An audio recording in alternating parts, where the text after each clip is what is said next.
aha ndongeye kubasuhuza nanone banyeshuri beza.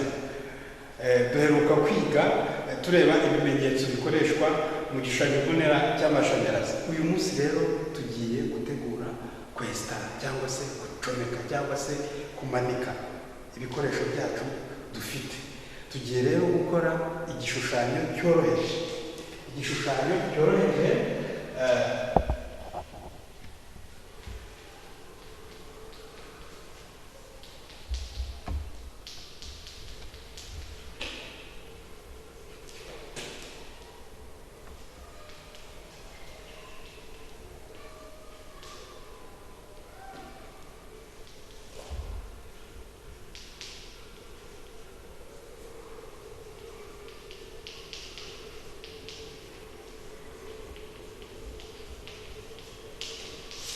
igishushanyo mbonera cy'amashanyarazi. Turashaka kwesitara itara rimwe ryonyine. Ibikoresho twarabibonye murabyibuka. Dufite ibikoresho bigomba kujya muri installation, ariko mbere yuko dukora ibyo ngibyo nagira ngo mbabwire ko installation tugiye gukora itwara insinga ebyiri. Insinga zingahe? Ebyiri.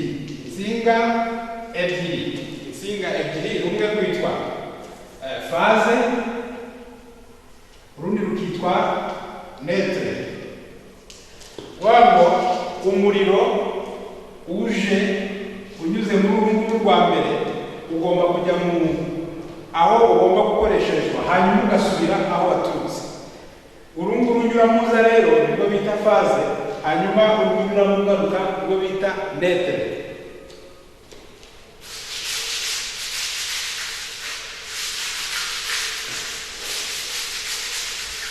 Izi nsinga ebyiri tugiye gukoresha faze na netre. Iyi installation niyo bita installation monofaze cyangwa se installation ifite faze imwe. Faze zingahe? Imwe. Hanyuma rero ni ukuvuga ngo tugiye gushushanya iyi ngiyi dushushanyije niyo faze.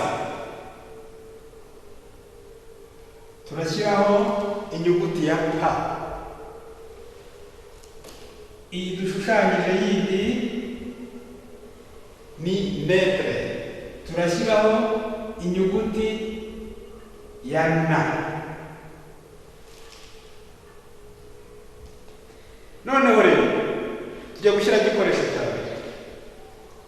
Turagomba gushyiraho ka kantu gacunga umutekano w'inzu tugiye gucanira cyangwa se wa installation tugiye gukora.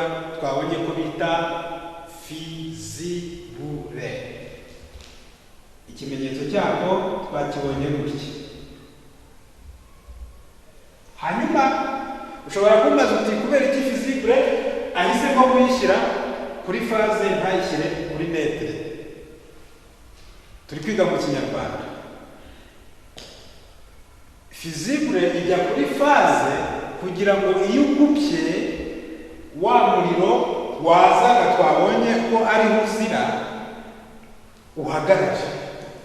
Kuvuga ngo turamutse tugize gutya bivuze yuko umuriro utari gutambuka, ariko twe tugiye kuwutambuza. Hanyuma turashaka gucana itara rimwe. Turashyiraho interrupteur.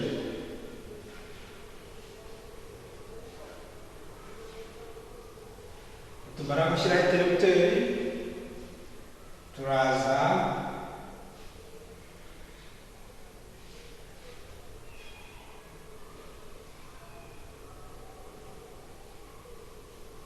dushyireho itara ryacu. Babaza ikibazo, iri tara ririmo riraka cyangwa ntabwo riri kwaka?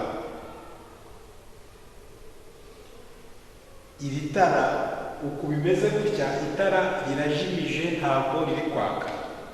Itara ryaka ryari rero n'igihe hano interrupteur izaba igaragara gutya.